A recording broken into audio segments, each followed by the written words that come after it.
judgment, legislation, regulations that would be sensible and would protect innocent lives in the future. The fact is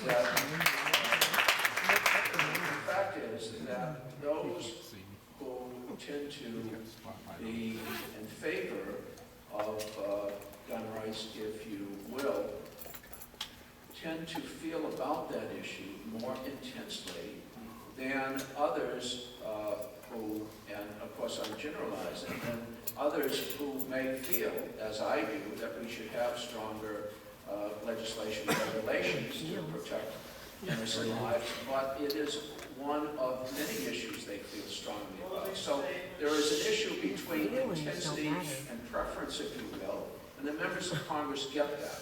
And they know that if they, and I'm not speaking for all of them, but I suspect I'm speaking for at least a majority in the House of Representatives, they understand that if they cross the NRA or the gun lobby, if you will, that the repercussions will be far more adverse than on other issues. It's called single-issue voters, and there are a lot of single-issue voters with regard to this issue, and that's a principal reason why there haven't been the kinds of legislation and regulation that other civilized countries have put into effect to great effectiveness and have substantially reduced the number of lives lost to guns. Oh, how about Switzerland? I want to thank all of the guests that came tonight. Thank you for your attendance.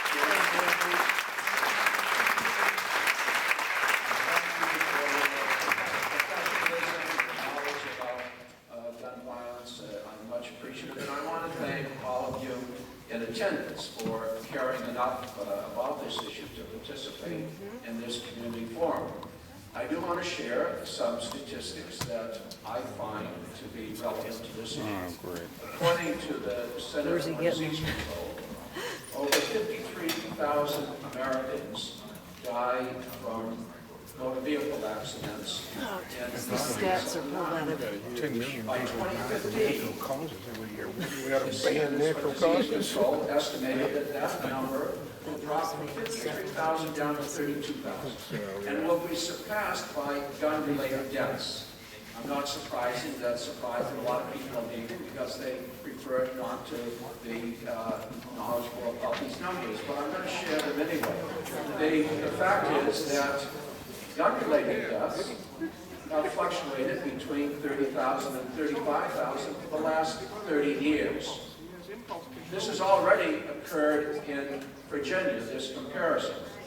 In 2010, there were 875 firearm deaths statewide compared to 728 motor vehicle deaths. So in other words, more people used to be killed by motor vehicle deaths, more than 50,000. It's now down to fewer that are killed by firearms. So we have to ask ourselves, I'm now have the mic and I'm going to use it, sir. Now, so I think we ought to ask ourselves, why have motor vehicle deaths declined by 40% in the past 3 decades, while gun-related deaths have remained unchanged?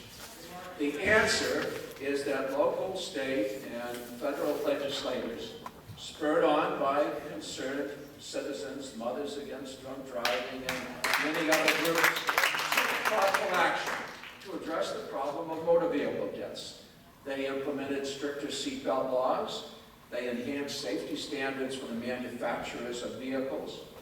They put in stronger penalties for drunk driving, and they improved driver training classes and restrictions on young drivers. I think there's a commonality there. We should now, in my view, do the same thing to improve gun safety. Now, we're never going to be able to prevent all motor vehicle deaths. No changes in law either are going to prevent all incidents of gun violence. But my most realistic goal, and I believe that it is the goal of most Americans, it's not to eliminate all gun violence, but it's to minimize it as much as possible through sensible policies that keep dangerous weapons out of the hands of criminals and mentally ill, and give law enforcement the tools that they need to go after criminals who violate gun laws.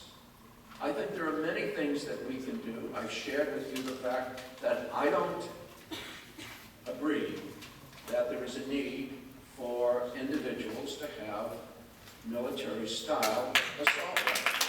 I don't believe that there's a need to have rounds in excess of 10 bullets. That's arbitrary.